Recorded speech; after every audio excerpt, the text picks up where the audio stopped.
No fim dos anos 1930, na era de ouro do rádio, Annie Woodward conquistou o país como a garota mais bonita do rádio.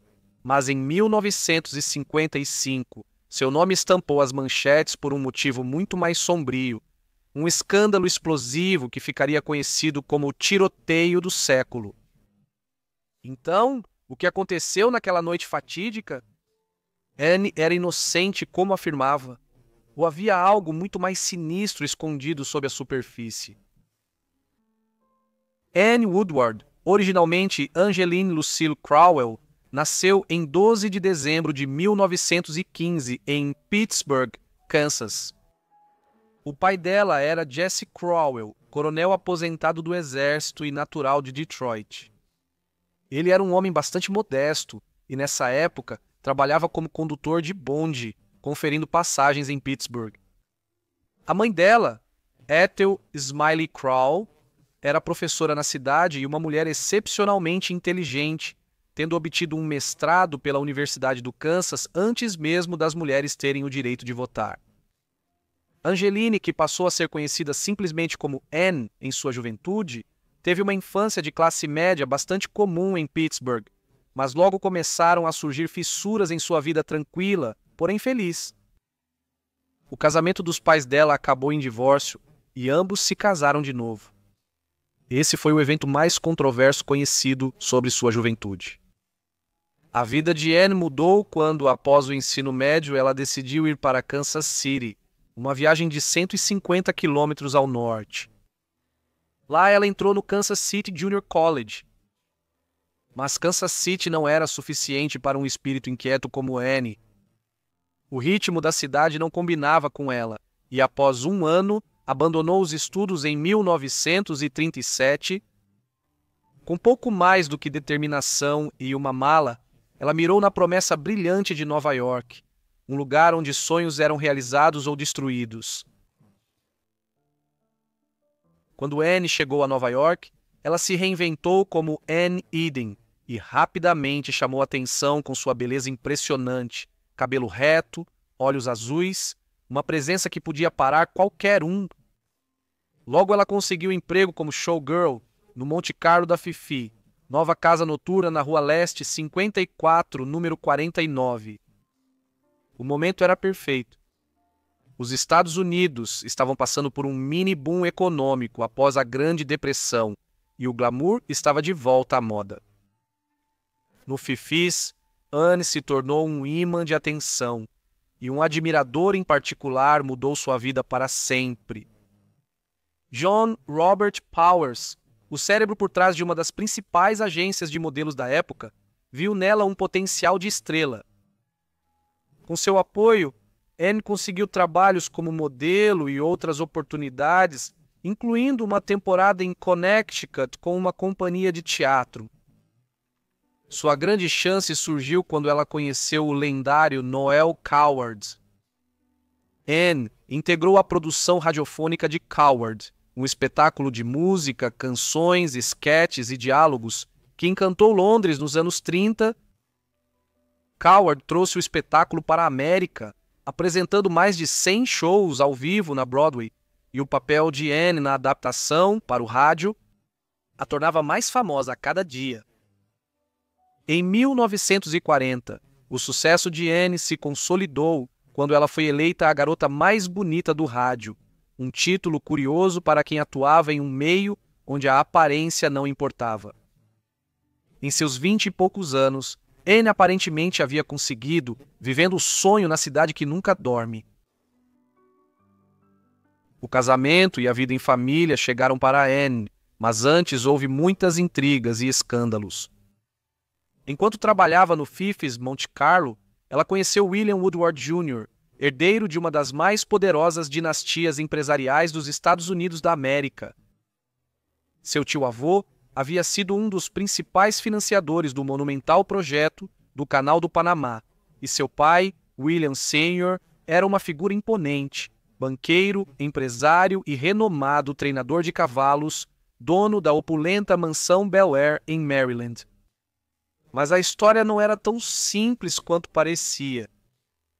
William Jr. era 5 anos mais novo que Anne quando começaram a se ver no início dos anos 1940, logo após sair da adolescência. Apesar disso, circularam rumores de que Anne teria se relacionado primeiro com William Sr., não com os Woodward. Rumores na alta sociedade de Nova York diziam que Anne teve um romance com o velho Woodward, quase 40 anos mais velho, antes de se interessar pelo filho dele. O relacionamento de Anne e William Jr. era turbulento nos primeiros dias. Após o ataque a Pearl Harbor em 1941 e a entrada dos Estados Unidos da América na Segunda Guerra, William se alistou na Marinha, fazendo o romance deles oscilar.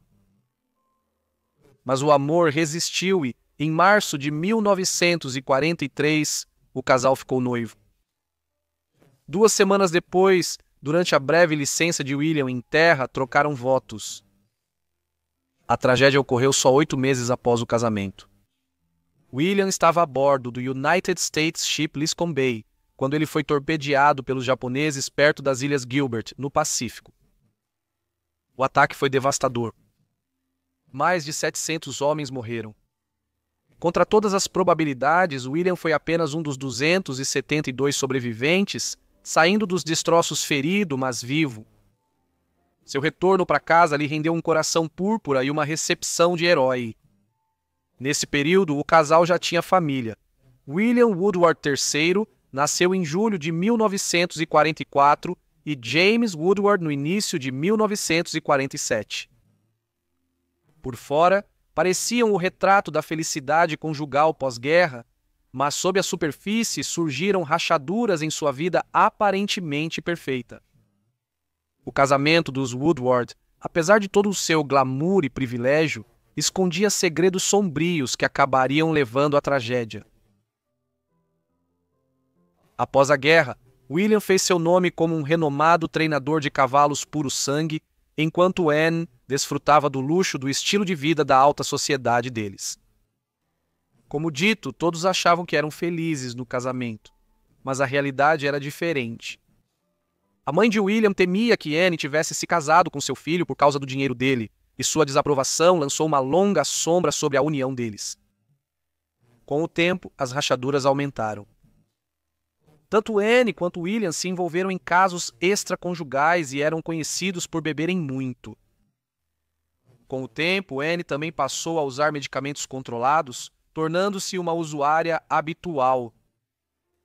Então, o que parecia uma vida encantada para os de fora era, na realidade, uma combinação tóxica de infidelidade excessiva e perda de controle, uma bomba relógio nos salões dourados da alta sociedade que logo explodiria. Na noite de 30 de outubro de 1955, Anne e William participaram de uma festa organizada por Florence Tucker Baker, herdeira de uma das famílias bancárias mais ricas dos Estados Unidos. Entre os convidados estavam o ex-rei Eduardo VIII, agora Duque de Windsor, e sua infame esposa Wallis Simpson, casal cuja história de amor escandalosa abalou a monarquia britânica. Mas o brilho da noite logo sumiu. Circulavam rumores sobre figuras desconhecidas rondando a propriedade dos Woodward em Oyster Bay Cove, Long Island. Ao voltarem para casa, um clima de inquietação pairava no ar. Mesmo em alerta máximo para invasores, eles inspecionaram a propriedade e não acharam nada anormal. Ainda assim, prevaleceu a cautela. O casal se recolheu à noite, cada um em seu quarto separado. O palco estava pronto para uma noite que marcaria os escândalos da alta sociedade. Os eventos anteriores àquela noite são conhecidos, mas a maior controvérsia está no que ocorreu nas primeiras horas de 31 de outubro de 1955.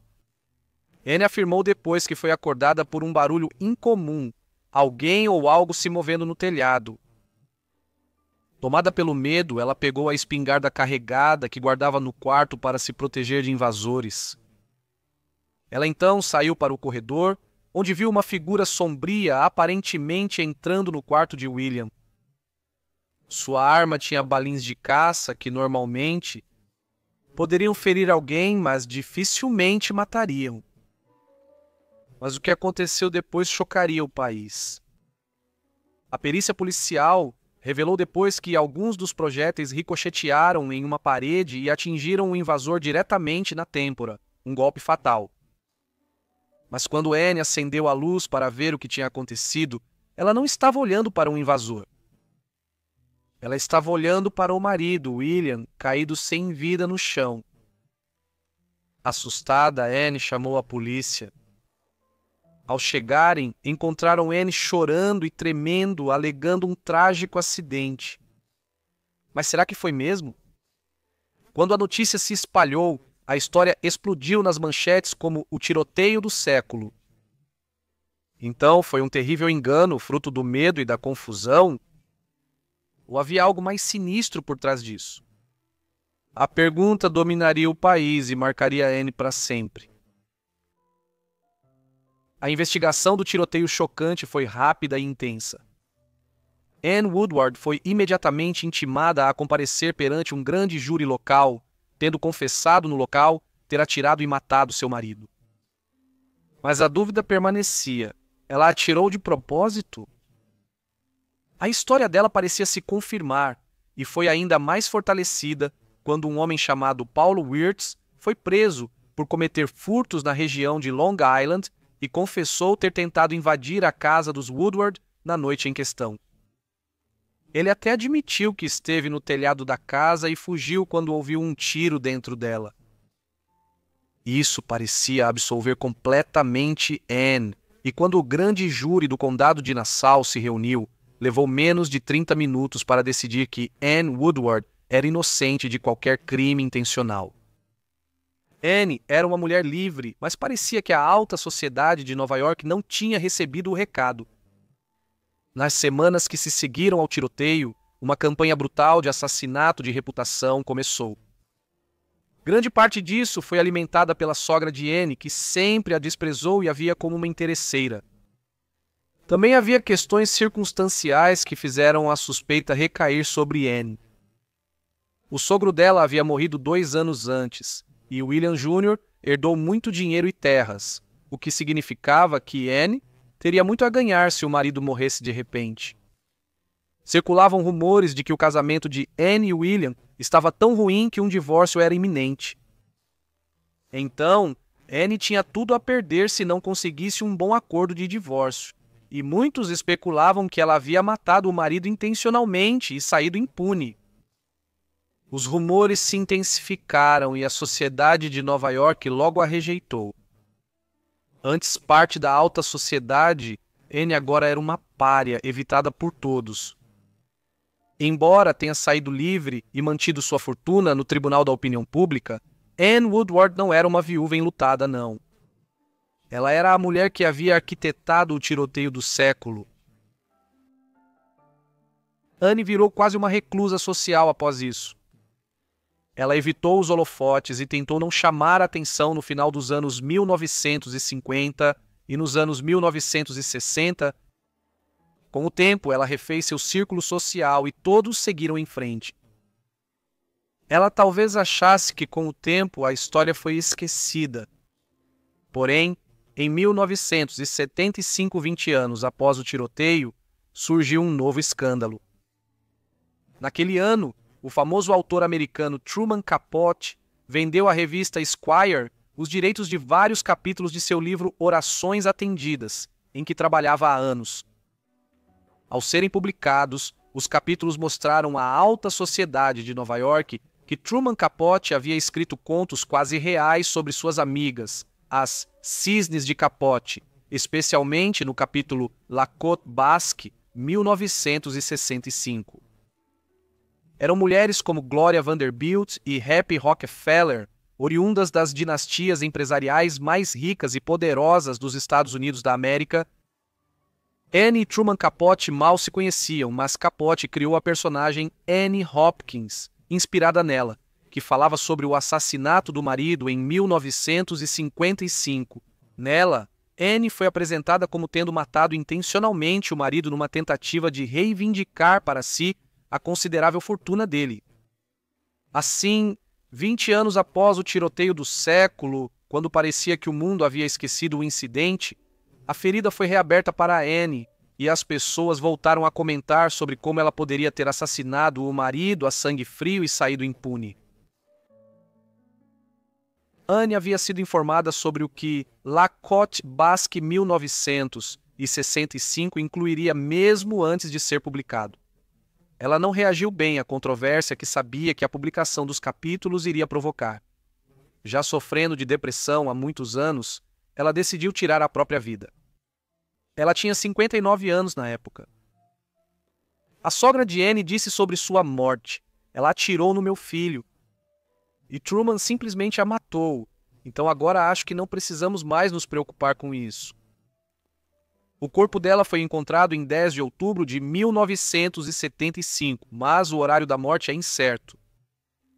A morte dela, junto com as calúnias dele sobre várias cisnes e a revelação de segredos, fez Capote ser excluído socialmente em Nova York por um tempo, e sua vida entrou em declínio. Grande consumidor de álcool e drogas, ele morreu em 1984 por insuficiência hepática e intoxicação. Answered Prayers foi publicado como livro completo apenas postumamente em 1986. A família de Anne foi marcada por depressão. Seu filho mais novo, James, se suicidou em 1978, 3 anos após a mãe. O filho mais velho, William III, fez o mesmo em 1999. A história de Capote e o abalo em sua carreira após as revelações de Answered Prayers, em 1975, foram ficcionalizados na série de 2024 Field Capote vs. The Swans. As evidências disponíveis sugerem que o tiro no sentinela foi um acidente, exatamente como Anne afirmou. Muito obrigado a todos por assistirem a este vídeo sobre Anne Woodward, espero que tenham achado interessante. Me contem o que acharam da vida dela aí embaixo nos comentários e, se tiverem sugestões, também deixem aí embaixo nos comentários. Espero que vocês estejam inscritos e com as notificações ativadas para receberem todos os meus vídeos assim que eu postar. Enfim, é isso por hoje, né? Então vejo todos vocês no próximo Forgotten Lives. Obrigado!